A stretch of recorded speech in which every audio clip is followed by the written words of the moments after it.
அருள் முத்துக்குமரன் எழுதிய உள் ஒதுக்கீட்டில் ஒளிந்திருக்கும் சமூக அநீதி நூல் வெளியீட்டு விழாவிற்கு தலைமையை நடத்தி கொண்டிருக்கக்கூடிய வழங்காமுடி பதிப்பகத்துடைய அருமை சகோதரர் தமிழ்முரசு அவர்களே, வரவேற்புரை வழங்கிய தமிழ்கனி அவர்களே, இங்கே இந்த நூலை வெளியிட இருக்கிற மக்கள் தேசம் கட்சியுடைய எழுச்சி தலைவர் அருமை அண்ணன் தளபதி ஆசை தம்பி அவர்களே, நூலை பெற்றுக்கொண்டு சிறப்புரையாற்ற இருக்கக்கூடிய தமிழ்நாடு வரையல் பேரவை தலைவர் அண்ணன் பேராசிரியர் கதிரவன் அவர்களே, எனக்கு பிறகு இந்த நூலை மதிப்புரை செய்வதற்கு இந்த மேடையிலே அமர்ந்திருக்கக்கூடிய நாம் தமிழர் கட்சியுடைய மாநில கொள்கை பரப்பு செயலாளர் அருமை சகோதரர் புதுகை ஜெயசீலன் அவர்களே, எனக்கு முன்பாக அருமையாக இந்த உள்ஒதுக்கீடு எப்படி சமூகத்தை சீரழித்திருக்கிறது என்பதை ஒரு பேராசிரியராக இங்கே நம்ம எடுத்து வைத்து விடைபெற்று சென்றிருக்கக்கூடிய பேராசிரியர் லட்சுமணன் அவர்களே, அருமை அண்ணன் இயக்குனர் வீரபாண்டியன் அவர்களே, என் நெஞ்சுக்கு நெருக்கமான மனித உரிமை செயல்பாட்டாளர் சமூக நீதி இயக்குனர் ஆறுமுகம் அவர்களே, எழுத்தாளர் சாத்தன் குன்றன் அவர்களே, மற்றும் இந்த நிகழ்விலே கலந்திருக்கக்கூடிய பல்வேறு அமைப்புகளுடைய பெரியோர்களே, தாய்மார்களே, அன்பு தம்பி முத்து பிரதீபன் சாக்கியா உள்ளிட்ட சகோதரர்களே, உங்கள் அனைவருக்கும் என்னுடைய பணிவான வணக்கங்களை தெரிவித்துக் கொள்கிறேன். உள்ஒதுக்கீட்டில் ஒளிந்திருக்கும் சமூக அநீதி என்ற ஒரு பெயரை இந்த நிகழ்ச்சிக்கு அருமை சகோதரர் சூட்டியிருக்கிறார். உள்ஒதுக்கீட்டில் சமூக அநீதி ஒளிந்திருக்கவில்லை. உள்ஒதுக்கீடு என்பதே இங்கு சமூக அநீதியாகத்தான் இருக்கிறது. சமூக அநீதி அதில் ஒளிந்திருந்தால் அதை ஆய்வுகளின் மூலம் நாம் கண்டுகொள்ள முடியும், அதை நம்மால் கண்டறிய முடியாது. ஆனால் உள் ஒதுக்கீடு என்கிற சமூக அநீதியை 15 ஆண்டுகளுக்கு மேலாக ஒரு பெரும்பான்மை சமூகத்தின் மீது திணித்து அவர்களை அரசு அதிகாரத்திலிருந்து விலக்கி வைத்திருக்கக்கூடியது இந்த அரசுகள். அது திமுகவாக இருந்தாலும் சரி, அண்ணா திமுகவாக இருந்தாலும் சரி, இந்த அநீதியை களைவதற்கு யாரும் எந்த துரும்பையும் இந்த மண்ணில் கிள்ளி போடவில்லை. வரலாற்றை நாம் பார்க்கிறோம். 2000 ஆண்டுகால வரலாற்றில் நாம் கடந்த 100 ஆண்டுகளாகத்தான் மற்ற சமூகத்திற்கு இணையாக கல்வி, வேலை வாய்ப்புகளில், அறிவில், ஆற்றலில், அரசியல் அதிகாரத்தில் நாம் போட்டி போடக்கூடிய நிலை வந்திருக்கிறது. இந்த நிலை எப்படி வந்தது? நிலத்தின் மூலம் நம்மிடம் நிலம் இருந்தது, ஆகவே நில அதிகாரத்தின் மூலம் இந்த வாய்ப்பை நாம் பெற்றோமா? இல்லை, நம் முன்னோரிடம் பொருளாதாரம் இருந்தது, ஆக பொருளாதாரத்தின் மூலம் நம்மை உயர்த்தி கொண்டோமா? இல்லை, நம்முடைய முன்னோர்கள் ஆட்சி அதிகாரத்தில் இருந்தார்கள், அந்த ஆட்சி அதிகாரத்தின் மூலம் நம்மை உயர்த்தி கொண்டோமா என்று கேட்டால் இவையெல்லாம் நமக்கு விளக்கப்பட்டவைகளாகவே நீண்ட காலம் இருந்தது. அதிகாரம் நம்மிடமிருந்து விலக்கி வைக்கப்பட்டிருந்தது, நிலம் நம்மிடமிருந்து விலக்கி வைக்கப்பட்டிருந்தது, பொருளாதாரம் நம்மிடமிருந்து விலக்கி வைக்கப்பட்டிருந்தது. அப்படி என்று சொன்னால் இன்று மற்ற சமுதாயத்திற்கு இணையாக நாம் வளர்ந்திருக்கிறோம் என்று சொன்னால் கல்வி, பொருளாதாரத்தில், வேலை வாய்ப்பில், ஆட்சி அதிகாரத்தில், அமைச்சரவையில், அத்தனையிலும் மற்ற சாதிகளுக்கு இணையாக நாம் வளர்ந்திருக்கிறோம் என்று சொன்னால் அதற்கு அடிப்படை காரணம் நாம் பெற்ற கல்வியும் இடஒதுக்கீடும் தான் அதற்கு காரணம். கல்வியும் இடஒதுக்கீடும் மட்டும் இல்லை என்று சொன்னால் இந்த சமூகம் படித்திருக்க முடியாது, வேலைக்கு சென்றிருக்க முடியாது. அப்படி இவன் வேலைக்கு செல்லவில்லை என்று சொன்னால், படிக்க முடியவில்லை என்று சொன்னால், இவனால் மற்ற சமூகத்திற்கு இணையாக ஒரு அடி கூட முன் வைத்திருக்க முடியாது. ஆக கல்வியும் வேலை வாய்ப்பும் நமக்கு நம்முடைய ஆட்சியாளர்களால் தரப்பட்டது கிடையாது, நம்முடைய ஆண்டுகளால் தரப்பட்டது கிடையாது. இந்த மண்ணில் யாரால் தரப்பட்டது? நமக்காக போராடிய நம்முடைய தலைவர்களால் அவை தரப்பட்டது. நம்முடைய தலைவர்கள் இதை சாதாரண போராட்டங்கள் நமக்கு பெற்றுக் கொடுக்கவில்லை. அவர்கள் மிகப்பெரிய ஜாம்பவான்களை எதிர்த்து, அரசியல் கட்சிகளை எதிர்த்து, காங்கிரஸை எதிர்த்து, காந்தியை எதிர்த்து தன்னும் தனியாக போராடி இந்த உரிமை நமக்கு பெற்றுக் கொடுத்தார்கள். ஆக இந்த போராட்ட வரலாறு என்பது நமக்கு யாரும் பிச்சை அளித்தது கிடையாது, கைமாறாக கொடுத்தது கிடையாது. மாறாக நாம் தன்னந்தனியாக இங்கே இந்த அரசியல் கட்சிகளை எல்லாம் எதிர்த்து நம்முடைய தலைவர் புரட்சியாளர் அம்பேத்கர் அவர்கள், தாத்தா இரட்டைமலை சீனிவாசன் அவர்கள், MC ராஜா போன்றவர்கள் எல்லாம் அவர்கள் யாரையும் சாராமல் தன்னந்தனியாக பெற்றுக் கொடுத்தவை. அந்த உழைப்பில் தான் நாம் இன்று இந்த நிலையை எட்டியிருக்கிறோம். ஆனால் இவற்றை பொறுத்துக் கொள்ள முடியாத ஆட்சியாளர்கள், இவர்கள் கல்வி கற்று விட்டார்கள், சுய சிந்தனை பெற்று விட்டார்கள், கேள்வி எழுப்புகிறார்கள், உரிமை கேட்கிறார்கள்.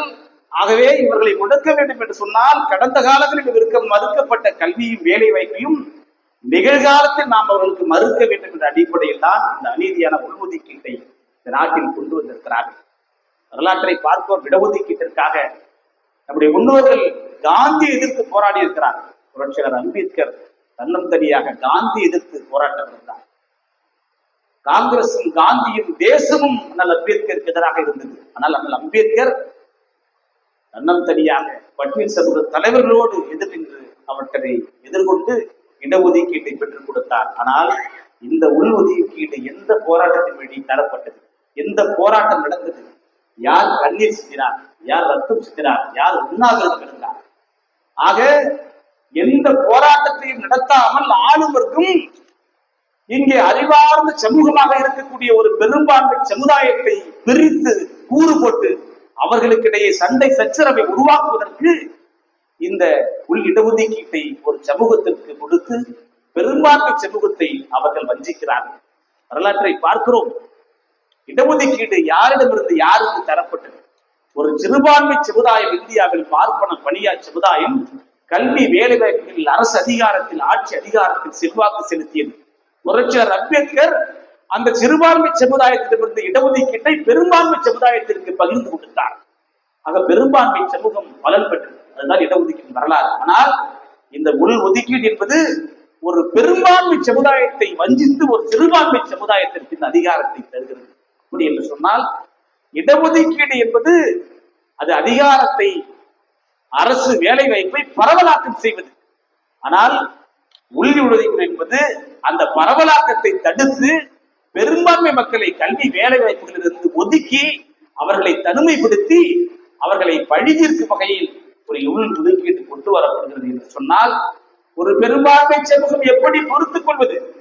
நம்ம இடஒதுக்கீட்டு புத்தகத்தை படித்து பார்த்தேன். தம்பி அருள்முத்துக்குமரன் ஒரு பொருத்தமான நேரத்தில் இந்த புத்தகத்தை நம்மிடம் கையளித்திருக்கிறார்.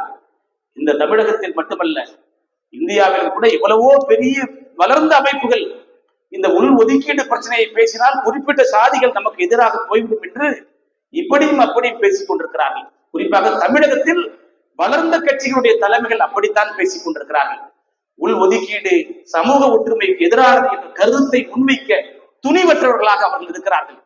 அப்படிப்பட்ட சூழ்நிலையில் அன்பு தம்பி அருள்முத்துக்குமரன் அவர்கள் இந்த உள் ஒதுக்கீடு இந்த சமுதாயத்தை எப்படியெல்லாம் பாதிக்கிறது, எப்படி தவறான தகவல்களின் அடிப்படையில் இந்த சட்டம் கொண்டு வரப்பட்டிருக்கிறது, இந்த சட்டம் கொண்டு வரப்படுவதற்கு பின்பாக இங்கே இந்த பெரும்பான்மை சமுதாயத்தை எதிர்ப்பதற்கு இவர்களை சிதறடிக்க வேண்டும் என்ற அந்த சூழ்ச்சி எப்படி இதற்கு பின்னாக இருக்கிறது என்பதையெல்லாம் அவர் முன்வைத்து இந்த புத்தகத்தை எழுதியிருக்கிறார். ஆக பெரிய தலைவர்கள் எல்லாம் யோசித்துக் கொண்டு வாக்கு வங்கி அரசியலின் கணக்கு போட்டுக் கொண்டு இதை சொல்வதற்கு அச்சப்பட்டுக் கொண்டிருக்கிற சூழ்நிலையில் அன்பு தம்பி அருள்முத்துக்குமரன் அவர்கள் துணிச்சலாக இந்த புத்தகத்தை நம் முன்னே கொண்டு வந்திருக்கிறார்கள். ஆக உள் ஒதுக்கீடு என்பது அருந்ததிர்கள் நமக்கு எதிரானவர்கள் அல்ல, எதிரான என்ற கருத்தின் அடிப்படையில் நாம் அதை முன்வைக்கவில்லை. நாமெல்லாம் ஒன்றாக இருந்தோம். நம்முடைய பிரச்சனைகள் பொதுவாக இருந்தது.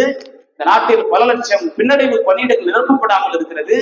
அந்த பின்னடைவு பணியிடங்களை நாமெல்லாம் ஒருங்கிணைத்து போராடினால் அரசுக்கு நெருக்கடி ஏற்படுகிறது. அரசால் அந்த பின்னடைவு பணியிடங்களை நிரப்பாமல் இருக்க வேண்டும் என்று சொன்னால் ஒரு குறிப்பிட்ட சாதியை பிற சாதிகளுக்கு எதிராக திருப்பி விட்டால் அரசு அந்த பின்னடைவு பணியிடங்களை நிரப்ப வேண்டிய அவசியம் ஏற்படாது. இவற்றையெல்லாம் கருத்தில் கொண்டுதான் இந்த உள் ஒதுக்கீடு என்பது தந்திரமாக இங்கே கொண்டு வரப்பட்டிருக்கிறது. என் அன்பான சகோதரர்களே, இந்த நாட்டில் உள் ஒதுக்கீட்டை பெறக்கூடிய அருந்ததியர் சமுதாயத்துடைய மக்கள் தொகை ஒரு 3% இருக்கிறது. இதை போலவே பிற ஒரு பெரும்பான்மை சமூகமாக இங்கே தேவேந்திர குல மேலாளர் சமூகம் இருக்கிறது. அது அதற்கு மேலே 5-6% இருக்கிறது. ஆனால் 13% மேலாக இங்கே பறையர் சமூகம் மக்கள் தொகையை கொண்டிருக்கிறது. ஆக உள் ஒதுக்கீடு என்ற அடிப்படையில் ஒரு சமூகம் பாதிக்கப்படுகிறது என்று சொன்னால் அதே பிரிவில் இருக்கக்கூடிய மற்ற சமூகங்களும் பாதிக்கப்படாத வகையில் அந்த இடஒதுக்கீட்டை பிரித்துக் கொடுக்க வேண்டும். அப்படித்தான் மற்ற மாநிலங்களில் கொடுத்திருக்கிறார்கள். அது ஆந்திராவாக இருந்தாலும் சரி, அது தெலுங்கானாவாக இருந்தாலும் சரி, பஞ்சாபாக இருந்தாலும் சரி, கர்நாடகாவாக இருந்தாலும் சரி, ஒரு எஸ்சி என்ற சமூக தொகுப்பில் ஒரு சமூகம் பின்தங்கி இருக்கிறது என்று சொன்னால் அந்த சமூகம் உண்மையாக பின்தங்கி இருக்கிறது என்பதற்கு தரவுகள் தேவை. அந்த தரவுகள் அடிப்படையில் நீங்கள் அந்த உள்ஒதுக்கீட்டை வழங்கி இருக்க வேண்டும். ஆனால் இந்த புத்தகத்தில் ஒரு செய்தி உயர்கல்வி பெற்ற அந்த சமூகங்களுடைய சதவீதத்தை சொல்கிறது. இந்த எஸ்சி சமுதாயத்தில் உயர்கல்வி பெற்ற பறையர் சமுதாயத்தில் 2% பேர், உயர்கல்வி பெற்ற தேவேந்திர மேலாளர் சமுதாயத்தில் 2% பேர். ஆனால் ஆதி ஆசிரியர்கள் 2.4% பேர் இருக்கிறார்கள். அருந்ததியர்கள் 1.2% பேர் இருக்கிறார்கள். ஆக ஒப்பீட்டு அளவில் பார்த்தால் கூட ஆதி ஆந்திரர் சமூகம் பறையர் பல்லர் சமுதாயத்தை விட உயர்கல்வி அதிகமாக இருக்கிறது. அப்படி என்று சொன்னால் எந்த தரவுகளின் அடிப்படையில், தகவல்களின் அடிப்படையில் இந்த உள்ஒதுக்கீடு தரப்பட்டது? எவ்வளவு பெரிய ஏமாற்று வேலை! ஆக நமக்கு முன்னால் இங்கே ஆண்டு கொண்டிருக்கக்கூடிய திராவிட கட்சிகள் அதன் இருப்பிற்கு பெருமாபாத்தாக விரும்பக்கூடிய இந்த பறையர் பல்லர் சமூகங்களை அது வஞ்சிப்பதற்காக, அவர்களை உடக்குவதற்காக, தன்னுடைய வாரிசின் எதிர்காலத்தில் தமிழகத்தில் எல்லாவித வசதி வாய்ப்புகளோடு ஆள வேண்டும் என்று சொன்னால் அது ஆள்வதற்கு இங்கே பெரும் தடையாக இருக்கக்கூடிய சமுதாயங்களை இந்த மண்ணில் காயடிக்க வேண்டும். அப்படி என்று சொன்னால் அவர்கள் அறிவை பெறுவதற்கு காரணமாக கூடிய கல்வியையும் வேலை வாய்ப்பையும் தடுக்க வேண்டும். அதே போலவே இவர்கள் ஒருங்கிணைந்த சமுதாயமாக இருந்தால் ஆட்சி அதிகாரம் நோக்கி இவர்கள் நகர்வார்கள். ஆகவே இவர்கள் சிதறடிக்க வேண்டும் என்ற அடிப்படையில் ஒரு மாபெரும் சதியை இந்த மண்ணிலே செய்திருக்கிறார்கள். பார்ப்பனியும் சமூக ரீதியில் நம்மை தனிமைப்படுத்தியது. ஆனால் திராவிடம் அரசியல் கல்வி வேலை வாய்ப்புகளில் நம்மை தனிமைப்படுத்தியிருக்கிறது. இரண்டின் நோக்கமும் இங்கே ஒன்றாகத்தான் இருக்கிறது.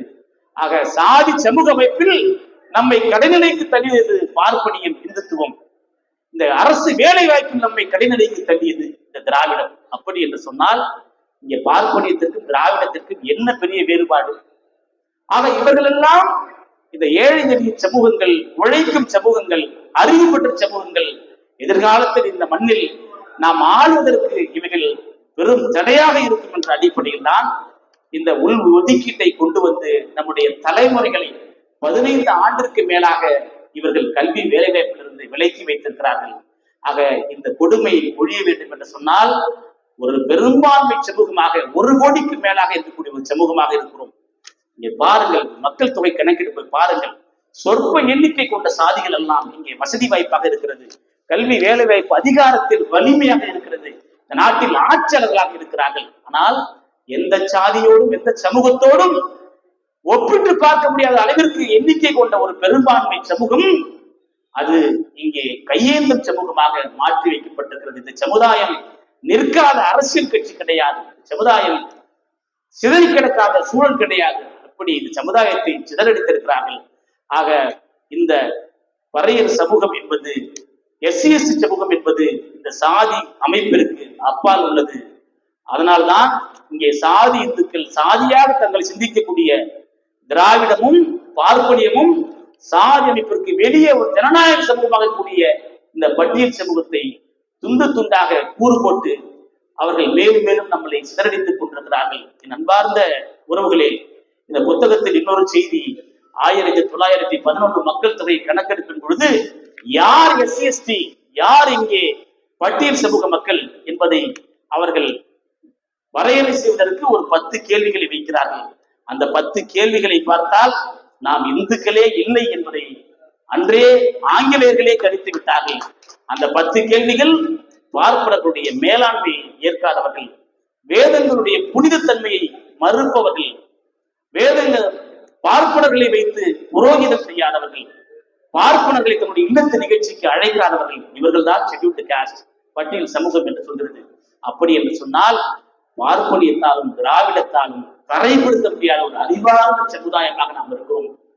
சாதியத்தை தூக்கி பிடிக்கக்கூடிய திராவிடமும் பார்ப்பனியமும் இந்த மண்ணில் எதையெல்லாம் புனிதம் என்று கருதியதோ அந்த புனிதத்தினை எல்லாம் இந்த மண்ணில் உடைத்தவர்கள் தான் இந்த பறையர்கள், பட்டியல் சமுதாய மக்கள்.